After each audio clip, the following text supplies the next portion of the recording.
Again, we have another inlaid ring with, well, this time with 3 stones or diamonds set on it. Alright, let me give you a point here.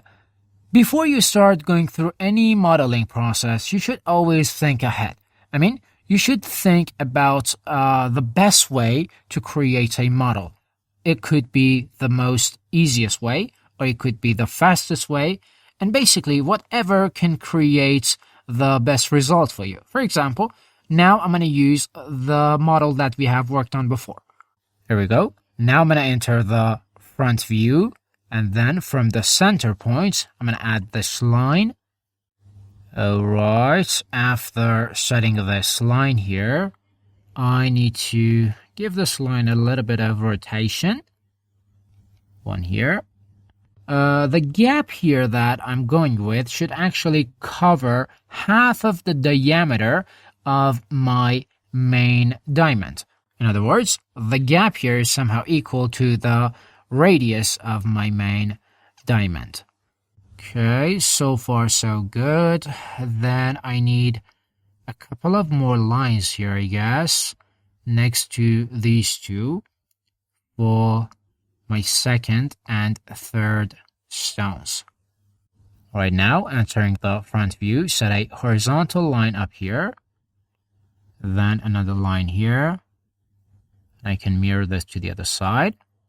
I need an offset from this line here through point activated to here, then another one next to it, and then the last one in this side.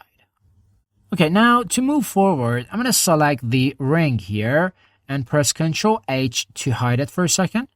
Then I'm going to set some circles here using 2-point circle. I need 3 of them to be more precise. And the same goes down here. Alright. Now we need to select these circles and try creating some faces using lofts. Here we go. Now to add the thickness, once more I can use offset surface, interior offset by 0.25. And it's going to be something like this, I guess. Okay, then for the smaller ones, again in interior offset by 0.1. Now Control Alt H. We should make sure that these parts would definitely be a bit more larger. Alright, now activate Gumball, set it on Align to Object.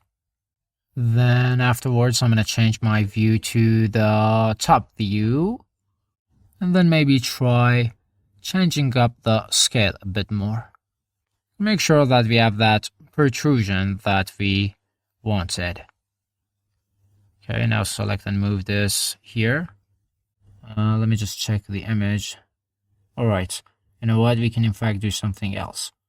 Right, what I'm going to do here is selecting these two. And I'm going to try enlarging them a bit. In other words, I'm going to change up their scale, increase them, and then move them downwards like this. Now for the other side, I'm going to remove this and then rotate this one to the other side. I'm sorry, mirror this to the other side. Okay, now we can use Boolean difference once more to reduce the extra parts from our ring. Oh, forgot about this middle part. No worries, before working with Boolean difference, set the delete input on no. Okay, now the next thing that I'm going to do is selecting all of these 3 created objects on my ring. Then I'm going to activate invert to get rid of the extra parts. Then again, I'm going to change my view to the front view.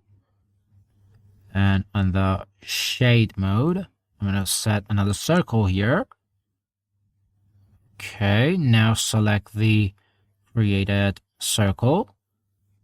Then use extrude curve to volumize it and turn it into a cylinder. After creating the cylinder, we can use Boolean difference again to reduce it from our ring. Delete input on. Here we go. Okay, now select these and use Boolean Union. Now we can claim that we are done. And yeah, that's it. Let's move this one to our layer again. As well, I'm sorry. And turn the layer off.